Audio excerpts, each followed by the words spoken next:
Good evening friends, हम आपके लिए लेके आए आज बहुत ही इंटरेस्टिंग क्लास। और ये क्लास रहेगी हमारी सीईटी और एलडीसी के लिए, जो कि सीईटी में साइंस आती है और साइंस में हमारा टॉपिक है भौतिक एवं रासायनिक परिवर्तन। जानेंगे हम इसको, एलडीसी में भी ये टॉपिक है भौतिक एवं रासायनिक परिवर्तन। जानेंगे हम इसको बहुत ही अच्छी तरीके से, और जो परीक्षा बेस्ड है वही आपको मटेरियल हम उपलब्ध करवा रहे हैं।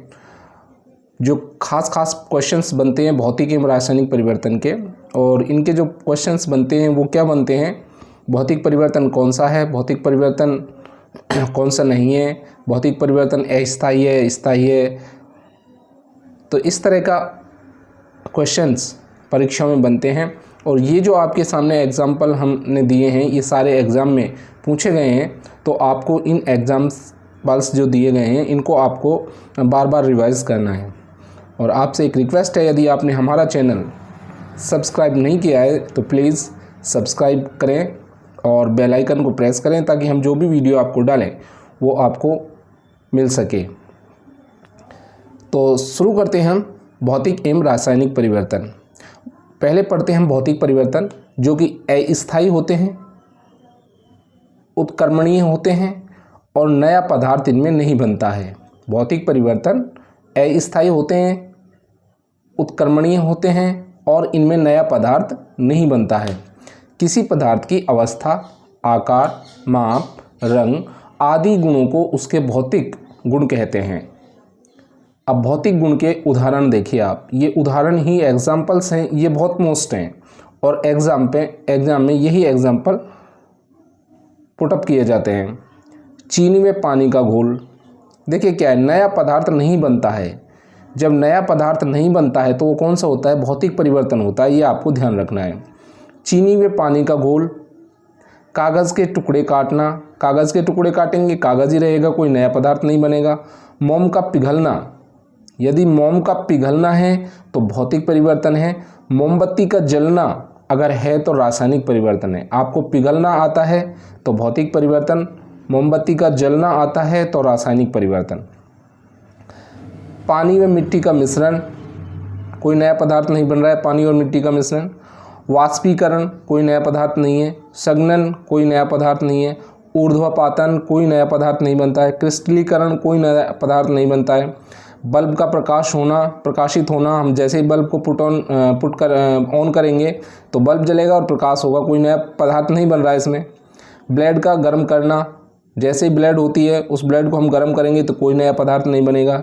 स्पंज का दबाना, जैसे ही हम स्प्रिंग को दबाएंगे छोटी हो जाएगी, लेकिन कोई नया पदार्थ इसमें नहीं बनेगा। सूखे कपड़ों का गीला होना, कोई नया पदार्थ नहीं बना है। दूध का ठंडा होना, कोई नया पदार्थ नहीं है। ऑक्सी हीमोग्लोबिन, कोई नया पदार्थ नहीं है। चाक के चूर्ण से पुनः चाक बनाना, वापस चाक बन जाएगा, कोई नया पदार्थ नहीं बना। बादलों का बनना, लोहे का चुंबक में परिवर्तन, श्वेत प्रकाश को प्रिज्म से गुजरने पर 7 रंगों में विभक्त होना, केले को छीलना, कोई नया पदार्थ नहीं है। तो ये जो एग्जाम्पल हैं ये भौतिक परिवर्तन के हैं, और ये जो एग्जाम्पल आपको बताए गए हैं ये एग्ज़ाम में आए हुए हैं अब तक के, जो आपको क्वेश्चन ये दिए गए हैं एग्जाम्पल, तो आप इनको बार बार रिवाइज कीजिए। अब हम देखते हैं रासायनिक परिवर्तन। रासायनिक परिवर्तन कौन कौन से होते हैं, चलो एक बार फिर देखते हैं। भौतिक परिवर्तन को ही आपको रिपीट करवा देते हैं। भौतिक परिवर्तन अस्थायी होते हैं, उत्क्रमणीय होते हैं, नया पदार्थ नहीं बनता है। किसी पदार्थ की अवस्था, आकार, माप, रंग आदि गुणों में कोई परिवर्तन नहीं होता है। चीनी में पानी का घोल, कागज़ के टुकड़े का काटना, मोम का पिघलना, पानी में मिट्टी का मिश्रण, वाष्पीकरण, संघनन, ऊर्ध्वपातन, क्रिस्टलीकरण,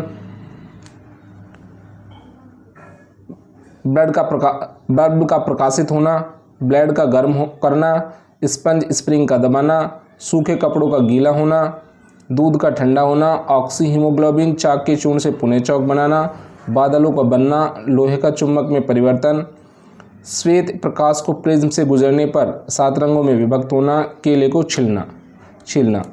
ये है हमारे क्या, भौतिक परिवर्तन। अब देखते हैं हम रासायनिक परिवर्तन। रासायनिक परिवर्तन कौन कौन से हैं? पहले तो ये पढ़ेंगे हम रासायनिक परिवर्तन होते क्या हैं। रासायनिक परिवर्तन अनुत्क्रमणीय होते हैं, नया पदार्थ बनता है। आपको ये याद रखना है, इसमें क्या बनता है? नया पदार्थ बनता है। पदार्थ को वापस मूल अवस्था में नहीं लाया जा सकता और ये स्थायी होते हैं। इनको वापस अपनी मूल अवस्था में नहीं लाया जा सकता, स्थायी होते हैं। वे परिवर्तन जिनमें पदार्थ का रासायनिक आंतरिक संगठन बदल जाता है, पदार्थ अपने मूल रूप से नए रूप पदार्थ का निर्माण करता है। अब इसके एग्जाम्पल हैं, लोहे पर जंग लगना, नया पदार्थ बन गया। दूध से दही का बनना, नया पदार्थ बन गया। पहले दूध से फिर दही बन गया। दूध का फटना, भोजन का पाचन, लकड़ी का जलना, लकड़ी जलेगी तो राख बनेगी, नया पदार्थ बन गया। सेव और आलू बैंगन का काटने पर काला पड़ जाना, नया पदार्थ हो गया। भोजन का पाचन, भोजन का पाचन। सब्जी फल का पकना, मैग्नीशियम के फीते का जलना, चूने के पानी का दूधिया होना, मोमबत्ती का जलना। क्या है? रासायनिक परिवर्तन है। और मोमबत्ती का पिघलना क्या है? भौतिक परिवर्तन है। ध्वनि उत्पन्न होना, गैस का बनना, रंग अथवा गंध में परिवर्तन, अंगूरों का किण्वन, कोयले का जलना, पौधों द्वारा प्रकाश संश्लेषण, मेहंदी लासोन, मेहंदी में एक वर्णक होता है लासोन, यानी कि मेहंदी का रचना। ये कौन से थे? रासायनिक परिवर्तन। फिर देखते हैं एक बार, अनुत्क्रमणीय होते हैं। कैसे होते हैं? अनुत्क्रमणीय होते हैं। नया पदार्थ बनता है, पदार्थ को वापस मूल अवस्था में नहीं लाया जा सकता और स्थायी होते हैं। वे परिवर्तन जिनमें पदार्थ का रासायनिक आंतरिक संगठन बदल जाता है, पदार्थ अपने मूल रूप से नए पदार्थ का निर्माण करता है। इसमें क्या होते हैं? नया पदार्थ बनता है। तो ये क्या हुए? रासायनिक परिवर्तन। अब इनके एग्जाम्पल हैं, लोहे पर जंग लगना, फिर एक बार रिपीट करते हैं। दूध से दही का बनना, दूध का फटना, भोजन का पाचन, लकड़ी का जलना, सेव आलू बैंगन का काटने पर काला पड़ जाना, भोजन का पाचन, सब्जी फल का पकना, मैग्नीशियम के फीते का जलना, चूने के पानी का दूधिया होना, मोमबत्ती का जलना, रासायनिक परिवर्तन है। मोमबत्ती का पिघलना, भौतिक परिवर्तन है। ध्वनि उत्पन्न होना, गैस का बनना, रंग अथवा गंध में परिवर्तन, अंगूरों का किण्वन, कोयले का जलना, कोयले का जलेगा, कोयले जलेंगे तो क्या बनेगी? राख बनेगी। वापस हम इसको कोयला नहीं बना सकते। पौधे द्वारा प्रकाश संश्लेषण, मेहंदी का रचना, मेहंदी में एक वर्णक होता है लासोन। ये क्वेश्चन आया हुआ है, मेहंदी में कौन सा वर्णक होता है, तो आपको याद रखना है लासोन वर्णक पाया जाता है। तो फ्रेंड्स, ये थे हमारे आज के आपके लिए टॉपिक। आशा करते हैं आपको अच्छा लगा होगा और एक बार फिर आपसे विनम्र निवेदन है कि आप हमारे चैनल को सब्सक्राइब करें ताकि हम आपके लिए नए नए वीडियो ला सकें। मिलते हैं एक नए वीडियो में, और नए वीडियो जो हमारा आएगा वो रहेगा आपके लिए धातु और अधातु। तो मिलते हैं नेक्स्ट वीडियो में, तब तक के लिए जय हिंद।